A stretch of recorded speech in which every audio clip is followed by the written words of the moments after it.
Hey everybody, this is Modern Refugee. I just wanted to do a quick video for you guys today on homemade hand sanitizer.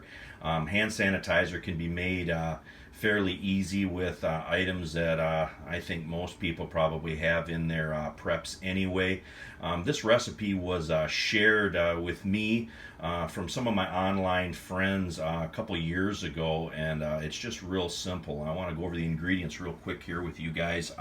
The first is 100% aloe vera gel. It has to be the 100% aloe vera gel with nothing else added into it.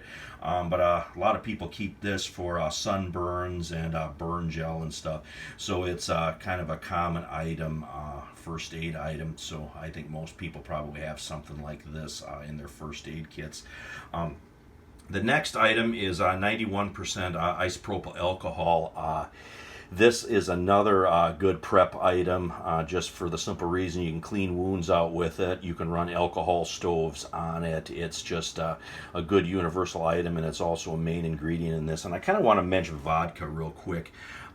As long as your vodka is 80 proof or higher, it can be used in this homemade hand sanitizer.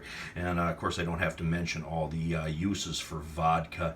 Vodka is a very important prep in my mind, so I'm sure most preppers keep a couple bottles of it around. Just make sure that it's at least 80 proof, and you're good to go with this. The next thing is tea tree oil, and tea tree oil is antimicrobial, and it's a good way to boost the effectiveness of your homemade hand sanitizer. And basically all the recipe is it's a third of a cup of aloe vera gel, and it's 2/3 of a cup of the alcohol, and then anywhere between 5 and 10 drops of tea tree oil.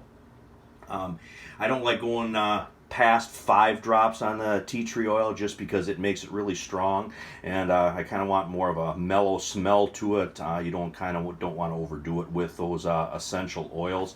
And basically I got some mixed up here. This is what it looks like. It's got kind of a thick liquid consistency to it, and all I do is I mix this back into other squeeze bottles, or like the pump little soap bottles. You can wash those out, and then you can put this mixture into it, and you're good to go. But like I said, this is just a real simple recipe. I'm going to put the recipe in the description for you guys, just so you guys know how to make this stuff with just real simple ingredients, just so you have it in your toolbox. But anyway, this is Modern Refugee.